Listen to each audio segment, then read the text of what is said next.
Sincèrement, c'est toujours un déplacement périlleux et difficile parce que cette équipe de Rensla, j'ai beaucoup de respect.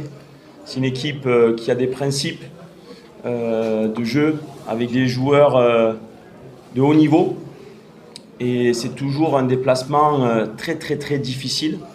Donc un grand bravo à mes joueurs pour avoir su résister parce que parfois ouvrir le score ici, c'est pas quelque chose qui est forcément positif parce qu'il va falloir le scénario après, c'est de savoir si on continue à jouer, si on défend le but. Je dirais que en termes d'intention, il y a eu deux mi-temps, une mi-temps chacun. En première mi-temps, je pense qu'on a eu les intentions, on était bien en place. On a marqué un but magnifique sur nos deux latéraux gauche et droit qui sont projetés. Un travail collectif. Et puis la deuxième mi-temps, forcément, l'équipe à domicile qui poussait avec son public, avec les intentions, les changements offensifs. On a su être très très costaud et ce sont des matchs qui nous font grandir parce que conserver un résultat 1-0 à l'extérieur, j'ai envie de dire pour un coach, peut-être pas pour les supporters ou pour les joueurs, mais pour un coach, c'est les plus belles victoires parce que c'est marquer un but à l'extérieur et deux, préserver son but inviolé, comme on peut dire. Donc félicitations aux garçons, aux 11 titulaires et puis aux remplaçants qui sont rentrés, qui ont mis beaucoup de cœur, même s'ils n'ont pas été utilisés forcément dans leur poste de prédilection ou dans leur rôle, mais ils ont été au service de l'équipe et je retiens ça.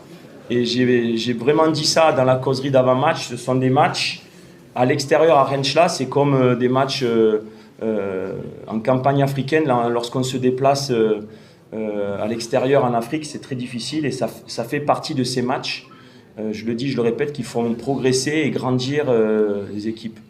Déjà, c'est rentrer 7 heures de bus, c'est pas évident, donc bien récupérer. Après, on sait qu'il y a Agbo qui arrive la semaine prochaine, mais avec le calendrier, je pense que vous êtes plus au courant que moi, mais avec la fête nationale, début du mois de novembre, on n'est pas sûr de jouer ce derby à Alger, donc on ne sait pas encore.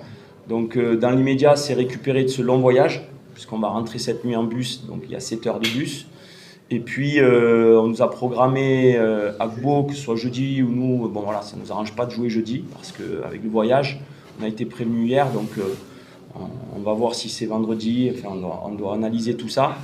Mais tous les matchs sont difficiles, c'est un championnat cette année qui va être très serré et la place de leader, oui, ça fait du bien au moral, mais ça veut absolument rien dire parce que tout est serré encore.